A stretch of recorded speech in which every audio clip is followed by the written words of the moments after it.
Lots of talk this week about the security of New York City, particularly when it comes to nuclear security.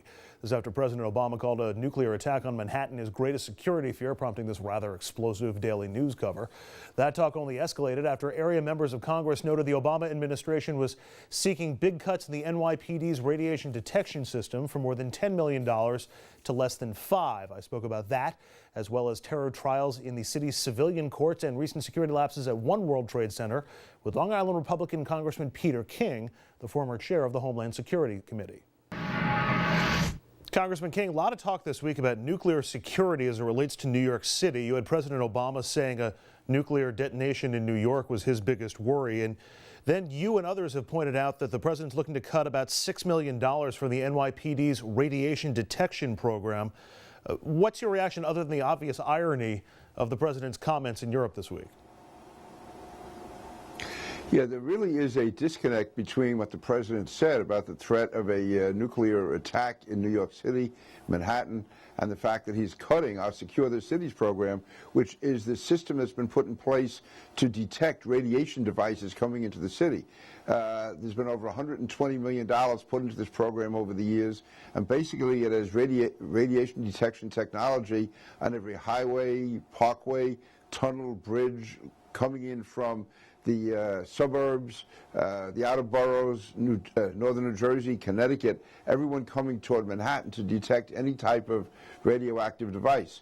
The system is it's a model for the entire country, and it was originally funded at $20 million, $20+ million a year.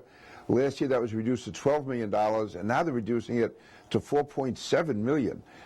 Listen, I understand some reductions because a lot of the big capital expenditures have been made, but the City of New York or the NYPD have told me there is no way they can effectively operate the system with that big a cut from $12 million to $4.7 million.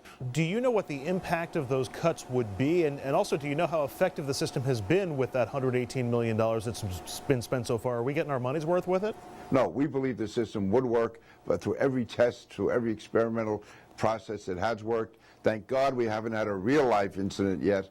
But no, this is the real deal, and now it's being modeled in other cities around the country.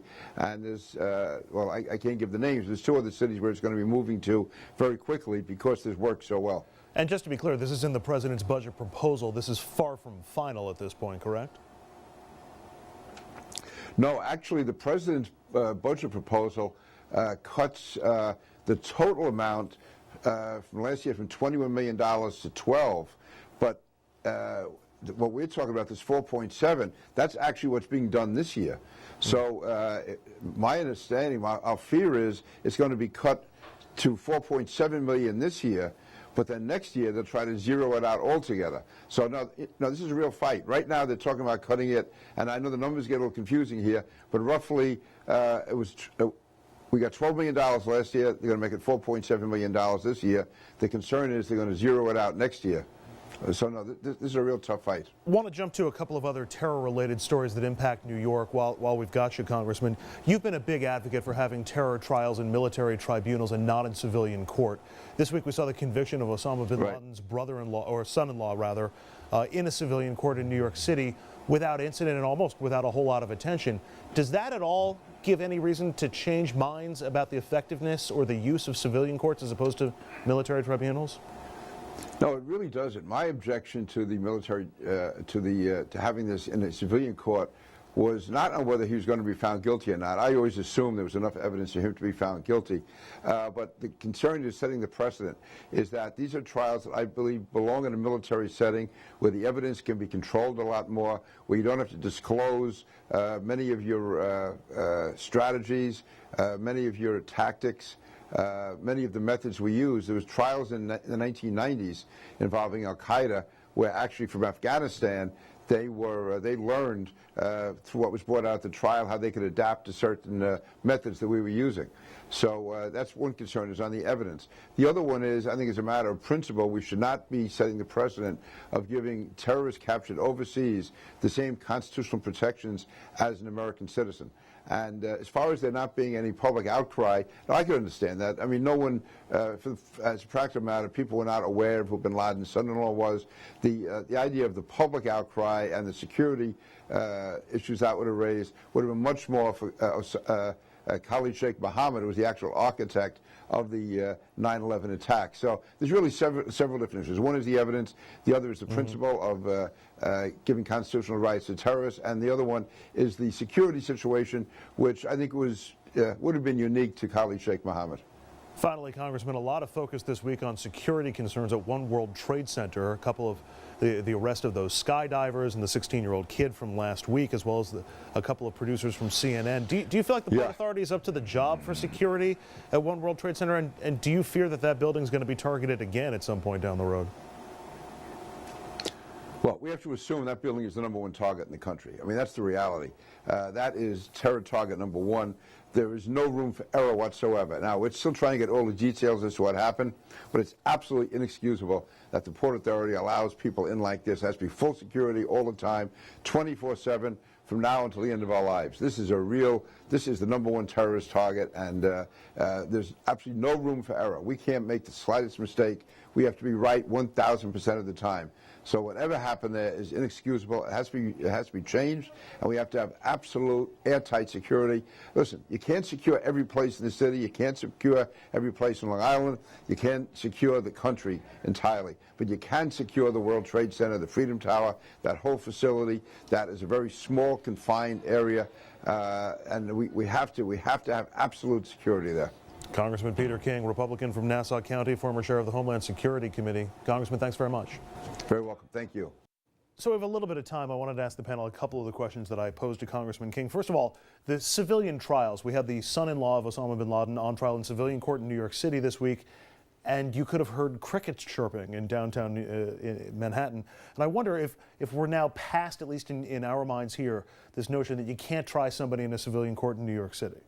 Yeah, I mean, that was the big issue, and people were up in arms for, years about that issue. And now you're absolutely right. The trial went forward. It was secure. It went, as smoothly as it could, and he was convicted. So, I do think, but I also think it does depend on who is on trial. I think you get people at a certain level that have the name recognition, and it could be more contentious than this one was. But now, having said that, if there was a trial opportunity, let's say, to have one of these in Yonkers, would you want one in your hometown? Well, I really don't think you should ask the question, do you want it in your hometown? We have a society of laws. We have to do a lot of things we don't like. People don't like to go to jury duty. They don't like to do other things. We have a system of laws. We have a system of courts. I am not cynical. I actually believe it can be done justly and fairly in our courts and our society. Would I love it in Yonkers? No, because I'm already thinking about the overtime that we'd have to figure out how to get. But that being said, it's part of the responsibility of being this huge city, New York City, that we do these things that are part of democracy. And I think, we ought to change our conversation to be that that's part of the responsibility. Dominic, I asked Congressman King about One World Trade Center security. So far it's been sort of ha-ha joke with people, base diving off the top of the thing, and the 16-year-old kid who climbed in, and the CNN producers who just ended their careers by trying to bust their way. It depends on who sent them there, but go ahead. Fair enough. And his response was, we're going to need 24/7, 365 security at that place every day for the rest of our lives. And of course he makes that point, but do we actually think that we can do that? I mean, that's one of the questions we've had with One World Trade Center since the idea of rebuilding it came back. I mean, it's going to be target #1 every day for the rest of our lives. Would you want an office in One World Trade Center? I wouldn't have a problem with it at all. I just wanted to go back for 1 second to your last point, right. Because I remember, it's the cost of doing business when you have these trials and so on. But Lower Manhattan has changed drastically. I remember it would take me 5 minutes to get to City Hall once I was in the area. Now you've got to go around all these barricades and officers and federal agents and federal trucks. So it's a different world down in Lower Manhattan as it exists right now. I mean, things are moving around and it looks like it's running smoothly. But remember, something bad can go wrong at any second. And Osama bin Laden's son-in-law is not the #1 prize. I mean, we all know how in-laws can be, but it's. We all know that's Dominic. Besides that, he can't be tried there.